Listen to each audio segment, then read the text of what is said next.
5 minutes अपने लिए में आप सभी का एक बार फिर से हार्दिक अभिनंदन है। आज हमारा एक सेकंड एपिसोड है।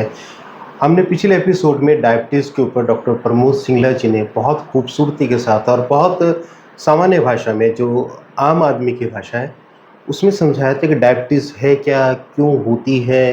क्या-क्या कितने टाइप की होती है? वो सारी चीज़ें बताई थी।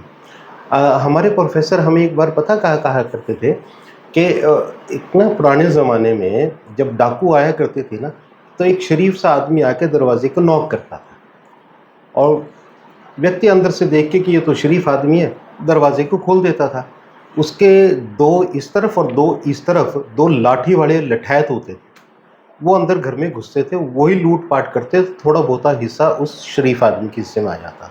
बिल्कुल डायबिटीज़ प्रोफ़ेसर के अनुसार इसी तरह से होता है कि डायबिटीज़ दरवाज़ा खुलवाता है, तो उधर से डायबिटिक रेटिनोपैथी आ जाती है लठ लेके और उधर से डायबिटिक मायोपैथी आ जाती है, डायबिटिक न्यूरोपैथी आ जाती है, रीनल फेल्योर आ जाता है, ये सारी चीज़ें आ जाती हैं। डायबिटीज़ कभी अकेले नहीं आता, वो सिर्फ़ दरवाज़ा खुलवाता ही है, बाकी और चीज़ों के लिए। तो डॉक्टर साहब से आज हमने आपसे वायदा किए थे कि गुड़ और चीनी की भी बात करेंगे, हमने आपसे वायदा किया था कि हम कोल्ड ड्रिंक्स के बारे में बात करेंगे, शुगर फ्री के बारे में बात करेंगे।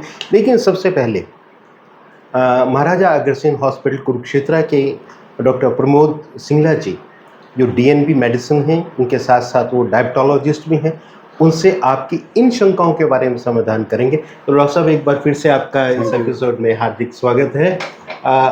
इसकी कॉम्प्लिकेशंस क्या होती हैं डॉक्टर साहब? डायबिटीज़ की कॉम्प्लिकेशंस हम ऊपर से लेके नीचे तक सारी मतलब कोई भी हमारा ऑर्गन बॉडी का स्पेयर नहीं रहता जिससे कॉम्प्लिकेट ना हो। ओह! मेनली जो हम इसके 2 पार्ट्स में डिवाइड करते हैं कॉम्प्लिकेशन, माइक्रो और मैक्रो मैं वेस्कुलर कॉम्प्लिकेशंस। माइक्रो मतलब जो बड़ी छोट सूक्ष्म होती हैं, हाँ, छोटी-छोटी होती है और मै मैक्रो जो थोड़ी बड़ी। बड़ी होती है। जी। तो इसमें हमारी जो मेनली हम जो पेशेंट को पता लगता है कि दिखना मुझे कम हो रहा है, हुँ, रेटिनोपैथी बोलते हैं। रेटिनोपैथी में क्या होता है कि जो हमारी रेटिना के ऊपर छोटी-छोटी ब्लड वेसल्स बन जाती हैं जी। और उसमें से हल्का-हल्का ब्लड फूटना चालू होता है, हेमरेज बोलते हैं हम इसको। ओके। अगर वो ध्यान नहीं देता है, शुगर ज़्यादा लगातार रहती है, तो सारा रेटिना इन्वॉल्व हो जाता है, ब्लाइंड हो जाता है पेशेंट। ओह! तो इसमें काफ़ी लंबा-चौड़ा ट्रीटमेंट भी चलता है। अगर पेशेंट डायबिटीज़ कंट्रोल नहीं करता है, तो लास्ट ब्लाइंडनेस की तरफ ब्लैक जाता है। मतलब आँखों से दिखाई देना भी बिल्कुल। बंद पड़ जाता है। दूसरा ब्रेन में अगर सर्कुलेशन में हमारे स्ट्रोक के बड़े ज़्यादा चांसेस बढ़ जाते हैं। अच्छा।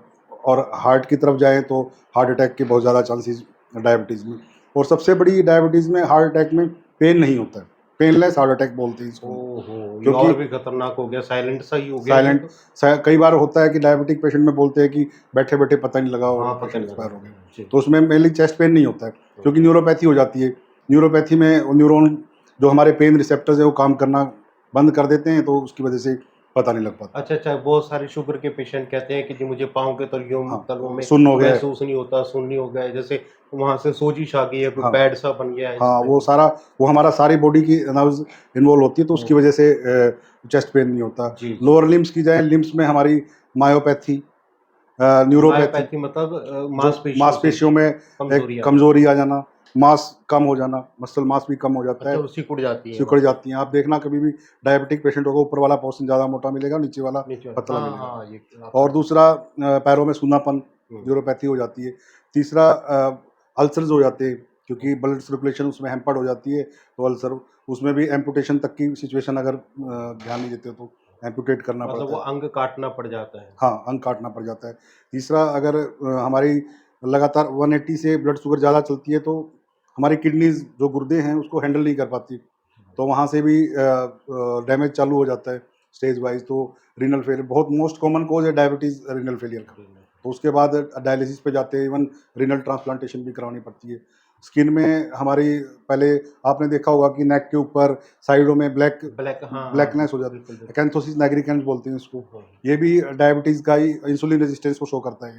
तो ये एक पार्ट है। दूसरा स्किन अल्सर्स हो जाना, इचिंग, और जो इचिंग है वो किसी चीज़ से भी क्योर नहीं होती जब हुँ, तक आप डायबिटीज़ को क्योर नहीं करोगे। हाँ।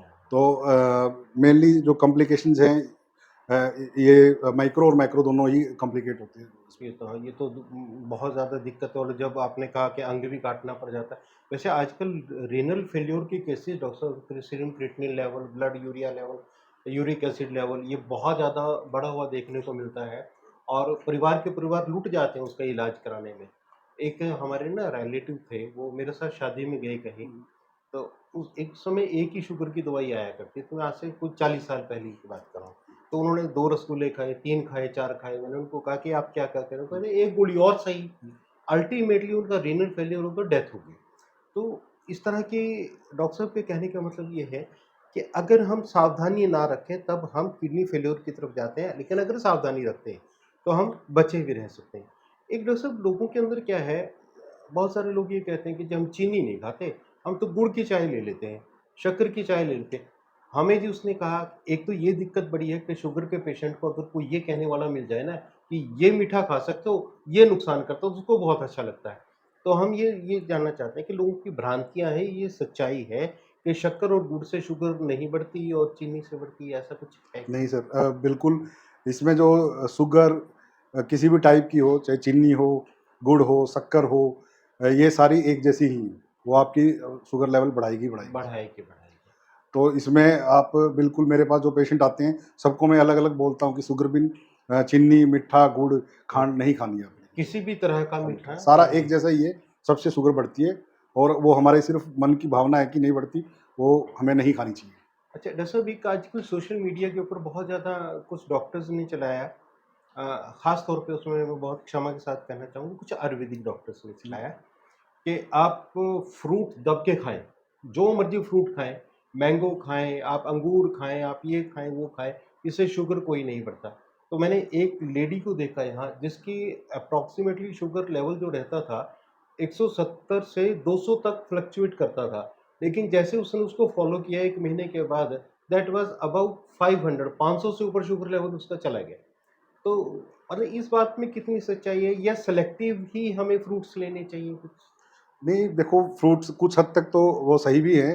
फ्रूट्स में जो शुगर होती है वो एकदम हमारे ब्लड शुगर लेवल को नहीं बढ़ाती है। एकदम नहीं बढ़ाते। लेकिन एक्सेस तो हर चीज़ की खराब है जी, कि हम फ्रूट डाइट में लेंगे, तो हमें बैलेंस डाइट लेके चलनी है। बैलेंस। इसमें जैसे केला है, चीकू है और आम है, आजकल आम आ रहे हैं, तो इसमें थोड़े अवॉइड करने चाहिए, इसमें शुगर लेवल थोड़ा ग्रेप्स इंक्रीज़। के बारे में? ग्रेप्स में भी डेफ़िनेटली 4 फ्रूट तो हमें अवॉइड करने चाहिए।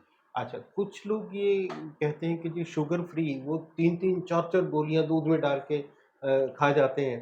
तो क्या शुगर फ्री से कोई शुगर के पेशेंट को कोई नुकसान नहीं होता? कुछ ले सकते हैं सर, एक लिमिटेड डोज़ में। अगर देखो आर्टिफ़िशियल स्वीटनर है, तो डेफ़िनेटली केमिकल है, अगर हम अपनी उस लैंग्वेज में कहें, हुँ। तो जितना अवॉइड हो वो भी करना चाहिए। अगर आपको मीठा की बिल्कुल वो हो रही है, तो एक आध मतलब बार यूज़ छोड़ कर ही नहीं सकते, मीठा हाँ, छोड़ ही तो नहीं एक सकते। आध बार ले सकते हैं, लेकिन ऐसा कुछ नहीं है कि साइड इफ़ेक्ट तो देखो फिर भी डेफ़िनेटली मतलब लिमिट में ही लिमिट में ही लेना चाहिए, हुँ, एक्सेस नहीं। हाँ। मैं और एक चीज़ और डॉक्टर साहब, मैं उसमें आपका समर्थन चाहूँगा कि हम अगर कोई भी डिज़ीज़ है, डायबिटिक है, हाइपरटेंशन है, क्या है, तो हम ये समझ के दवाई ना ले लें कि पड़ोसी ने ये दवाई खाई थी, मैं भी ये खा लूँ। तो इस तरह नहीं, नहीं, बिल्कुल भी डायबिटोलॉजिस्ट के नहीं। पास जाके पूरी तरह से उनकी सलाह से जो वो दवाई रिकमेंड करें वही लेनी जी। चाहिए। हमें ये नहीं कि मेरा वो रिश्तेदार ने ये दवाई ली थी, उससे उसका शुगर कंट्रोल हो गया तो मैं भी इससे नहीं, नहीं, शुगर बिल्कुल कंट्रोल भी नहीं। करूँ। मैं तो आपको सब लोगों को यही एडवाइस करूँगा कि क्वालिफ़ाइड डॉक्टर के पास जाओ आप और बढ़िया तरीके से एक स्पेसिफ़िक इंटरवल पे उनको चेकअप कराओ और प्रॉपर मेडिसिन लो। तभी ओके, इसमें सबसे बड़ा है हमारा जो शुगर का लाइफ़स्टाइल चेंज, हमारे खाने का, जी। हमारा डेली एक्सरसाइज़ का रूटीन। कम से कम हमारा 1 हफ़्ते में 150 मिनट हमें एक्सरसाइज़ करनी चाहिए, अगर डायबिटीज़ से हमें को रोकना है। और जंक फूड है जो बाहर का हमारा है, बिल्कुल कम करना है। और मीठा, जैसे आप चीनी वगैरह, गुड़ वगैरह सारे जो भी हैं, वो भी हमें कम कंज़्यूम करने चाहिए। क्योंकि स्ट्रेस लेवल हमारा कम, लाइफ़स्टाइल चेंज मतलब मेन पर्पज़ हमारा ये है कि आप अपना लाइफ़स्टाइल चेंज करके ही इस चीज़ को कंट्रोल कर सकते मतलब फिज़िकल एक्टिविटीज़ की तरफ भी हैं, हमें मेंटल ध्यान और देना फिज़िकल दोनों को। है। अच्छा, बहुत सारे लोग ऐसे भी आते हैं डॉक्टर साहब, उनको कुछ डॉक्टर बताते हैं कि आप वॉक किया करें सुबह। वो कहते हैं जी वॉक तो नहीं, लेकिन मैं 1 घंटा योगा करता हूँ हर रोज़। तो योगा का अपना महत्व है, मैं आपसे ये जानना चाह रहा हूँ क्या वॉक ज़्यादा बेटर है या योगा ज़्यादा बेटर है क्या? देखो योगा बहुत बढ़िया है, लेकिन जो आप 1 घंटा करते हो तो आधा घंटा योगा की, आधा घंटा चलना वॉकिंग बहुत ज़्यादा ज़रूरी है। बहुत। अब तो नई स्टडीज़ जो आई हैं, चलने के ऊपर बहुत ज़्यादा आ रही है। हुँ, वॉकिंग बहुत ज़्यादा इम्पोर्टेंट है हमारी, मतलब आपने एक शोले फ़िल्म का गाने में सुना होगा कि साँसें जब तक आप डांस करोगे तो साँसें चलेंगी। हाँ, हाँ, हाँ। तो ऐसा ही है, अगर वॉक करोगे उतना ही ज़्यादा आपका हेल्दी बॉडी रहेगी। हुँ, आपका हार्ट भी हेल्दी रहेगा, ग्लूकोज़ लेवल भी आपका कंट्रोल रहेगा। हाँ, योगा के साथ-साथ चलना भी बहुत ज़्यादा, चलना बहुत लोअर लिम्ब की हमारी वीकनेस भी कम रहेगी उससे, तो वो कॉम्प्लिकेशंस भी कम रहेंगी कम रहेगी, क्योंकि बिल्कुल शुगर भी डेफ़िनेट है। कंट्रोल रहेगा चलना बहुत और ज़रूरी है। चलना बहुत ज़रूरी है। मतलब फिर तो 3 चीज़ें होंगी डॉक्टर साहब कि एक्सरसाइज़ बहुत ज़रूरी, खान-पान के अंदर परहेज़ बहुत ज़रूरी और समय पे दवा का लेना बहुत बहुत ज़रूरी। ज़्यादा ज़रूरी है। जिसने तीनों ये 3 चीज़ कर ली, तो वो डेफ कॉम्प्लिकेशन से बचा बहुत रहेगा। ज़्यादा डिले हो जाएगी, बहुत ज़्यादा कॉम्प्लिकेशन, और ना के बराबर रहेंगे, राइट, लाइफ़ बिल्कुल नॉर्मल रहेगी उसकी लाइफ़ जैसे। ठीक है। डॉक्टर साहब कभी आपसे हार्ट के बारे में भी हम किसी दिन सलाह करेंगे।